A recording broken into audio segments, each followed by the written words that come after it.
Oke, baik. Bismillahirrahmanirrahim. Assalamualaikum warahmatullahi wabarakatuh. Yang sama-sama saya hormati Bapak dosen Sejarah dan Filsafat Matematika, Bapak Dr. Katono SPD MSI. Sebelumnya perkenalkan, nama saya Ramadhan Kusumbiaksono dengan NIM 5012211743. Di sini fokus utama saya adalah membahas tentang era pada zaman Yunani kuno, yaitu pada sejarah filsafat pada masa Plato dan Aristoteles, yang dimana mereka itu adalah eh, kedua aliran yang sangat besar pada dunia filsafat matematika yang sampai saat ini masih sangat relevan ilmunya.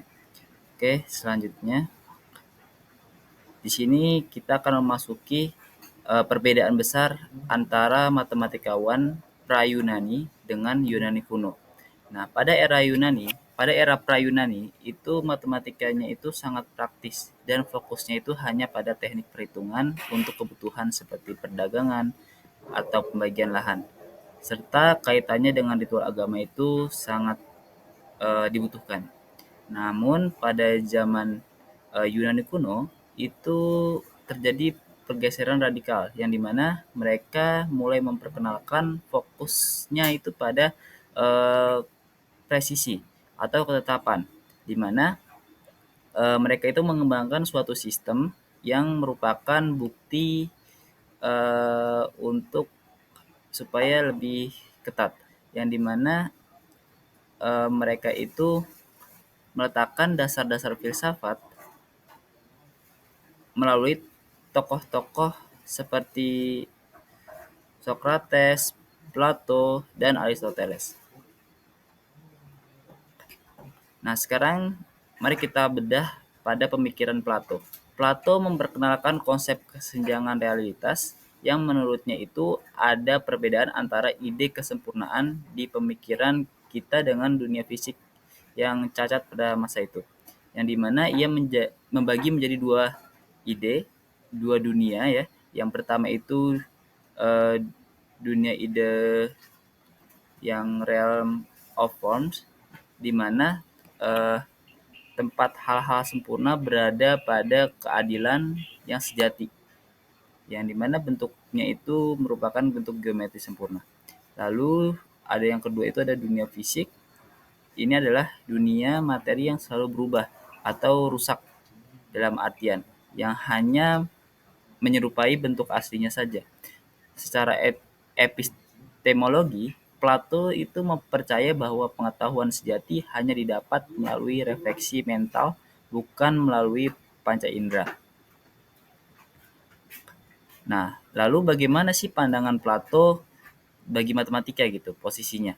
Nah, bagi Plato, objek geometris itu merupakan eh, lingkaran yang sempurna dan garis lurus. Garis lurus itu menurut Plato itu adalah entitas yang abadi, jadi dia tidak berubah-ubah dan non fisik. Nah, mereka itu merupakan dunia ide tunggal yang pertama kali diciptakan. Lalu selanjutnya pandangan Plato ini melahirkan eh, realisme Plato, yang artinya matematika itu benar atau salah itu dapat diartikan secara objektif, yang dimana mereka itu terlepas dari pemikiran manusia atau dunia fisik, yang matematika itu memiliki peran suci sebagai langkah kunci untuk mengangkat jiwa dari dunia materi menuju dunia abadi, yang dimana mereka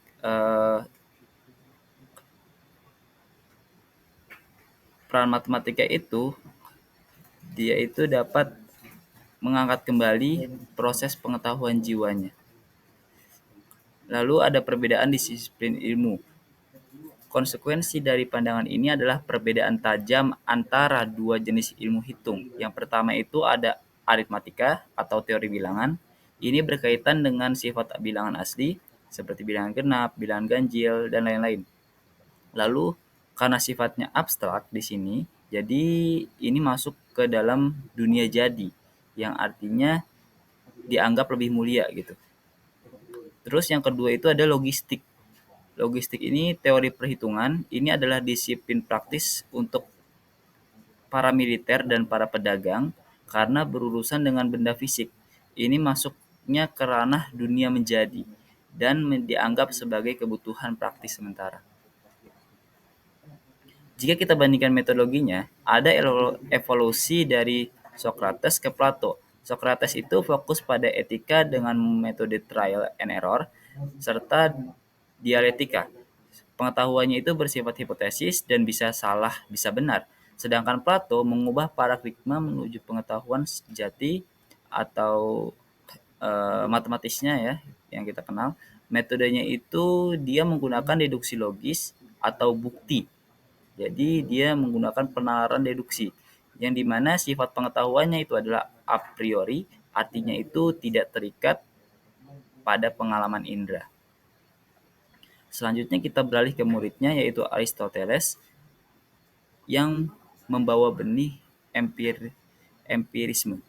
Aristoteles itu memberikan kritik tajam terhadap Plato. Ia menolak adanya dunia ide yang terpisah dari dunia fisik. Gitu. Lalu konsep abstraksinya itu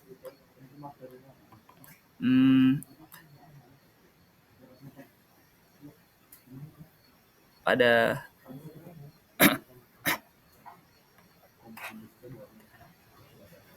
Nah, untuk konsep abstraksinya itu menurutnya itu adalah objek matematika yang dia tidak berdiri sendiri, tapi ada di dalamnya itu objek fisik.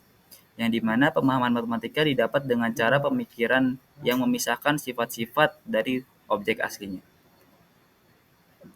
Lalu, bagaimana Aristoteles itu menginterpretasikan matematika? Yaitu ada dua sudut pandang. Yang pertama itu interpretasi literal, yang artinya geometer sebenarnya bicara soal objek fisik, tapi hanya fokus pada ciri tertentu dan mengabaikan berat atau suhu.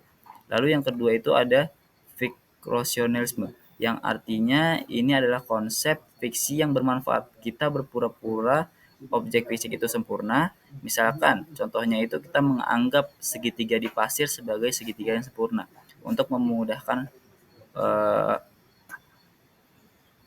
pembelajaran. Lalu perbedaan pandangan ini paling terlihat dalam masalah geometri dinamis, yang artinya pada Plato menghadapi dilema karena objeknya abadi dan statis, sulit menjelaskan konsep atau gerakan dalam geometri seperti instruksi, lukisan, sebuah garis. Terus Aristoteles punya solusinya. Solusinya itu karena geometri adalah abstraksi dan fiksi, maka bahasa dinamisnya adalah hal wajar. Konsep menjumlahkan atau melukis dapat diterima secara harfiah karena akarnya adalah dunia fisik. Sebagai penutup di sini kita sudah menjelaskan mengenai Plato dan Aristoteles. Mari kita simpulkan bersama-sama. Jadi Plato atau rasionalisme itu melihat matematika sebagai studi objek abstrak dan abadi yang terpisah dari sumber fisik, dari dunia fisik ya. Sumber pengetahuannya itu adalah rasio murni dari pemikiran sendiri. Sementara Aristoteles itu melihat matematika sebagai studi sifat-sifat yang diabstraksi dari dunia fisik, yaitu tidak ada objek matematika yang terpisah dari benda yang nyata. Oke, baik, sekian pembahasan dari materi yang dapat saya sampaikan. Kurang lebihnya mohon maaf. Saya tutup. Wassalamualaikum warahmatullahi wabarakatuh.